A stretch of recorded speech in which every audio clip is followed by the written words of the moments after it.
Well, I get some neat ones here.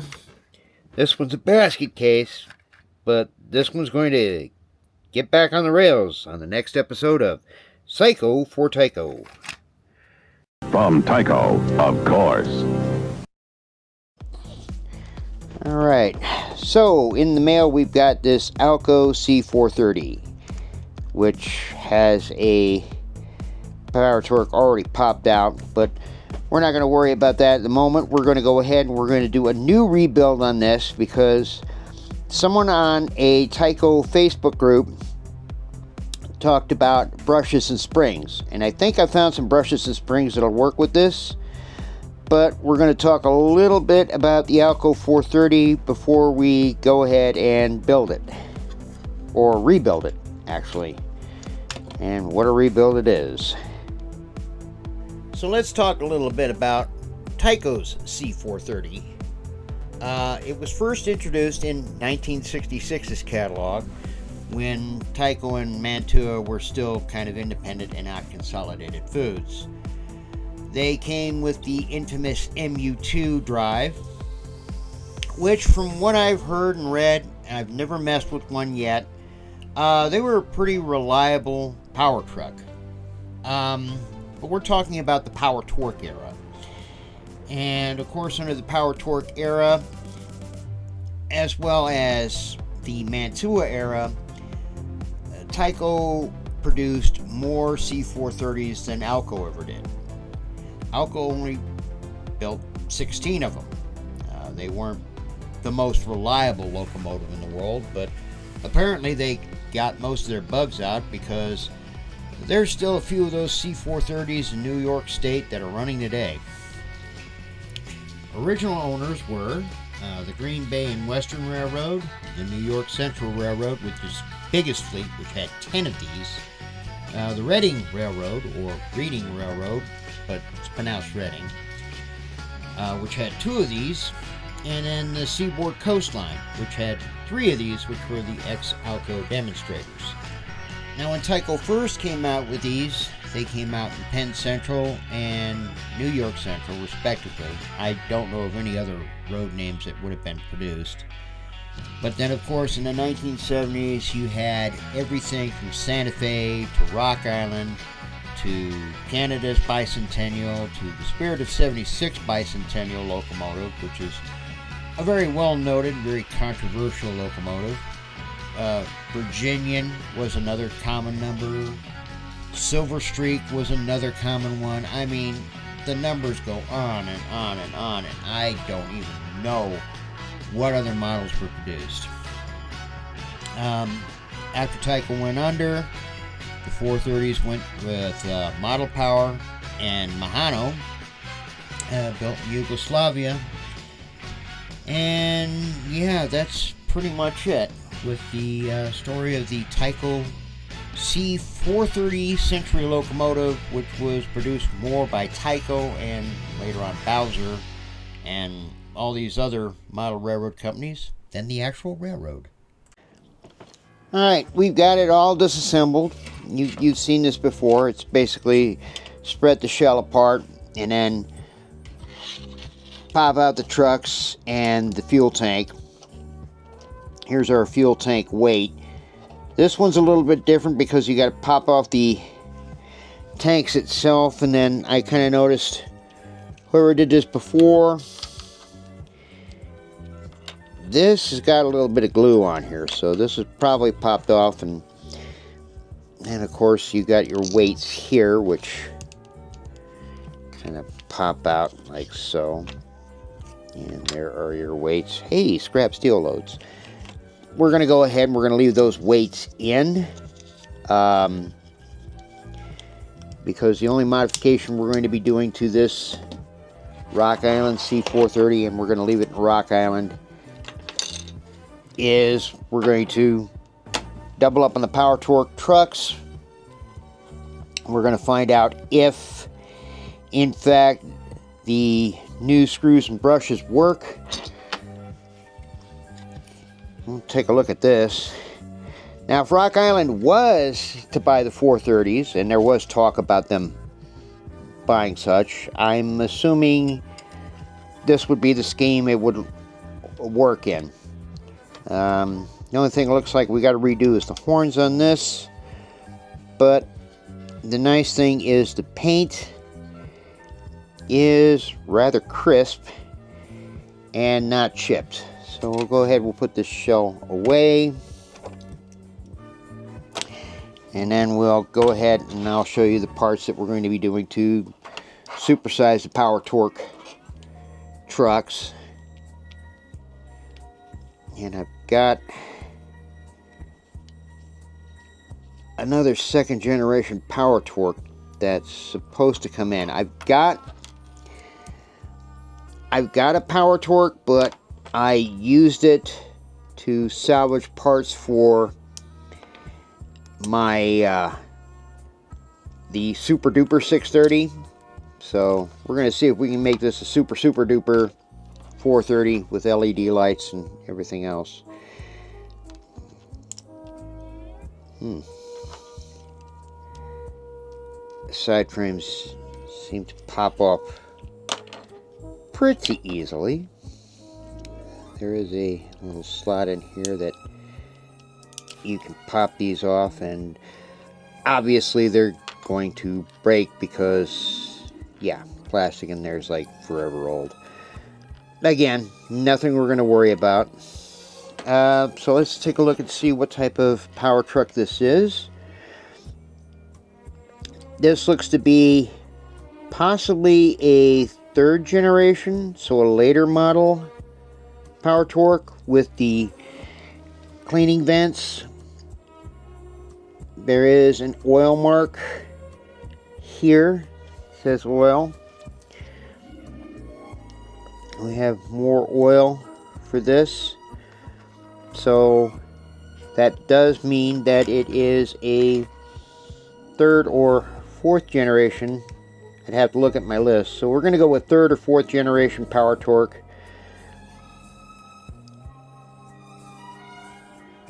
We're going to need traction tires for this, so I'll get the Calumet super traction tires out.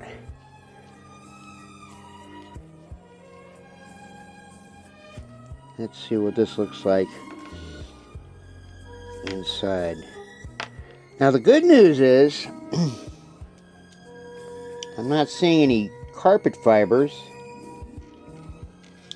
in here.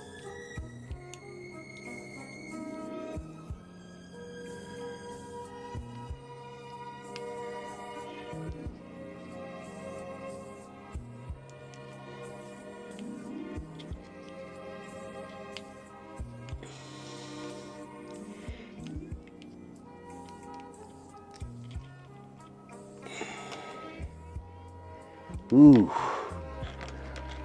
this one's a great candidate. Okay, you can see here, there's our motor brushes, and they're very worn out. And I'm looking in here, I only see one spring. So this thing has been very well worn out. I mean, super worn out. Look at this commutator. I mean, this is going to be fun. This is going to be really fun. I mean, this is a lot of grease, no carpet hairs. Wow. That's all I can say. I love taking these apart and looking at them like this. I'm also going to see if we've got a new commutator for this, or the new motor rotor, or whatever the heck they're called. I can't think about that right now. My thinking is not thinking. So we'll go ahead. We'll pop off. Wow, he glued this on.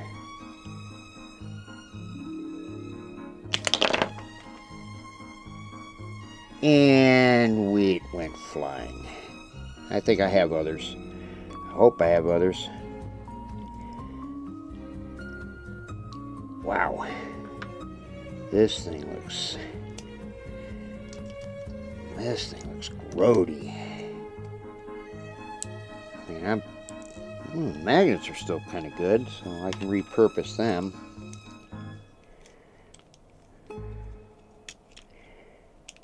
Alright.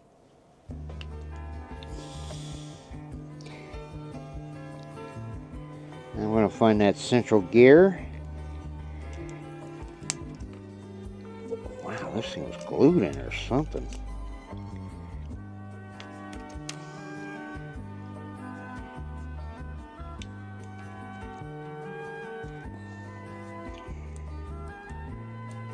I got all sorts of weird stuff. It's always fun when you open one of these up. So, we got the motor broken down. Like I said, I gotta see if I got another pinion gear for it. Because, yeah, pinion gears in living rooms, I don't care how small or tiny your house is, like mine, once these things fly, they're gone. I was not expecting that when I popped it off. I really wasn't. Another well-used power torque. So let's grab some Q-tips. We'll go ahead and we'll give it a scrub down with some mineral spirits. We'll just clean this up just in case the new one doesn't fit, because I don't know, and we will be right back. Several weeks later. So this has been a really fun and slightly frustrating rebuild. And the reason it has been, and I'm sorry that the heater's kicked on, hopefully you can hear me over it, was when I was fitting the T-jet magnets in, I was grinding off the wrong side. So I had to order some more T-jet magnets. It took me a while. I made the mistake not once, not twice, but 3 times. I was like, oh, well, maybe it's the armature. Well, fortunately, I have enough power torque motors in certain stages of disrepair that I was able to find all sorts of parts. I thought I had it working right. I went back with original magnets. I got the armature to spin freely, and then when I put the 3rd generation cover in, the tabs broke off. So we've been having some fun with this off camera, and it's been a few weeks. But we still have the Aurora style brushes. But now I have a whole bunch of extra TYCo springs, so we're just going to go with the TYCo springs, leave it at that. But we're going to go with the motors, and that's why I've got the Dremel out. When you grind these down in order to fit into a power torque motor, okay, please don't do what I did. Don't grind at the front to make them fit in the pins. Grind it in the back. And that's what we're going to do. We're going to just take this, we're going to take our grinder, and we're going to grind the back until it fits. So we're going to do that and see where it goes from there. Many hours later. Alright, and after about an hour of work, which wound up being at least a few weeks, we got our motor in, we got our magnets in, we've got free will and freewheeling. So now it's time to put in those motors and brushes. And I'm going to talk about how that hairpin didn't do the job, but we went back to our old buddy the red tie and hairpin. So this is going to hold our brushes and springs in, and with this will keep it secure until I can get it out. Now I'm going to show a little bit of difference here. Get this centered. This is the TYCo brush right here. This one actually came out of a really good this second generation motor, which was like almost brand new. It looked like it hadn't even been run. And this is the Aurora one. The thickness is the same, but as you can see here, it's a little bit thinner. But hopefully our TYCo brushes will, or our TYCo springs will keep the pressure on here. Now, I've cleaned the motor up with some fine, very fine, a very fine sanding stick. So let me get my big hairy arm out of the picture here. Let's move our camera.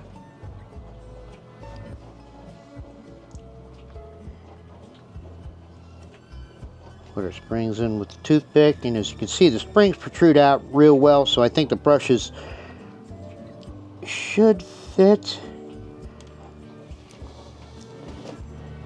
And now we got to put our brushes in, and we're putting our brushes in with the, if you can see here, the pin side in to kind of hold it in place. Like so.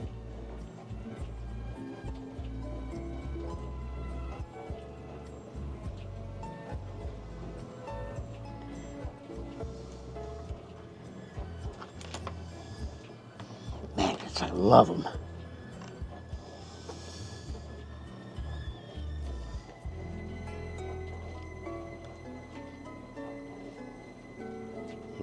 Fit in the brass very well. So now we're just going to take our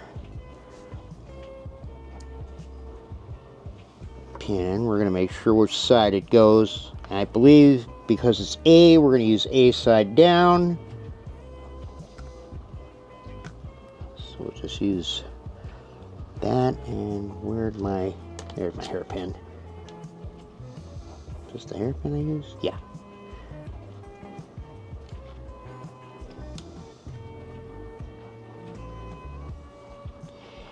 Hairpin should keep it in place. Now I put the motor in.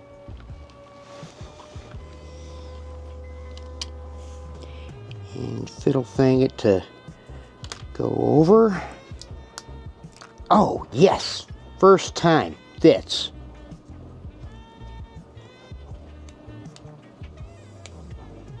And then we're going to grab the right screwdriver. There we go.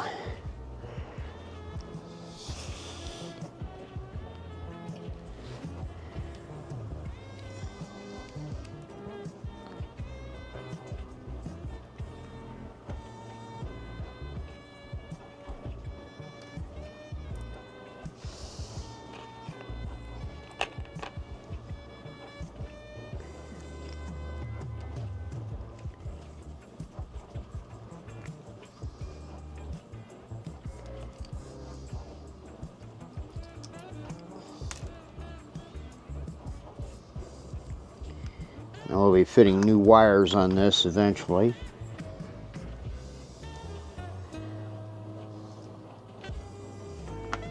I'm not going to put the I'm not going to put this final gear on. The whatever gear that's called. I'm not going to put that gear on just yet because I want to make sure my motor spins, my motor runs, and hopefully we have a successful test. Now, while I'm hooking up my power pack, a little more about the power torque motor that I found. And I found it from this site right here. And this other site right here, which I had to click on the internet to find here. And this took me forever to find it. But the guy who created the power torque motor was a guy by the name of Bob Kircher. Bob Kircher. He worked for Aurora So they were talking about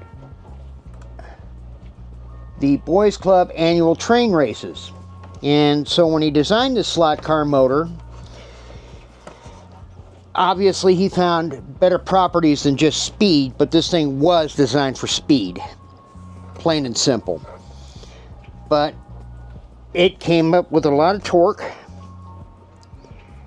and because of that torque, putting two of these into a locomotive was solving Consolidated Foods' biggest problem with the TYCo division, which was the MU2 motor, which was basically expensive to make. This was a cheaper alternative, and as I said in the story on the Super 630, TYCo completely cheapened it up even more. So they went with, hey, let's just use one engine, let's use weaker magnets.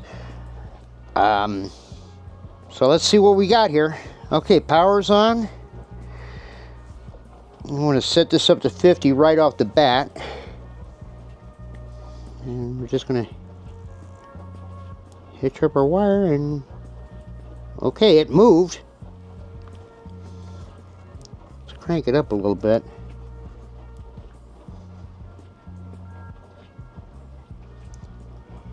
It moved. I saw it move.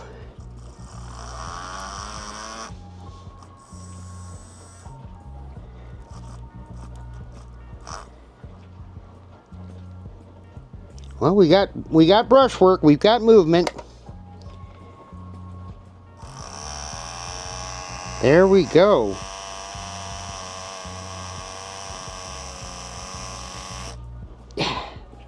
All right, friends.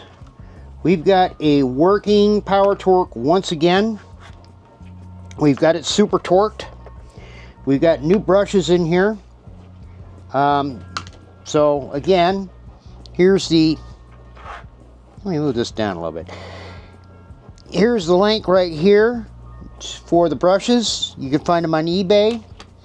I would also like to thank Slots and Stuff and Slot Car Central for their contributions. You can find them on eBay.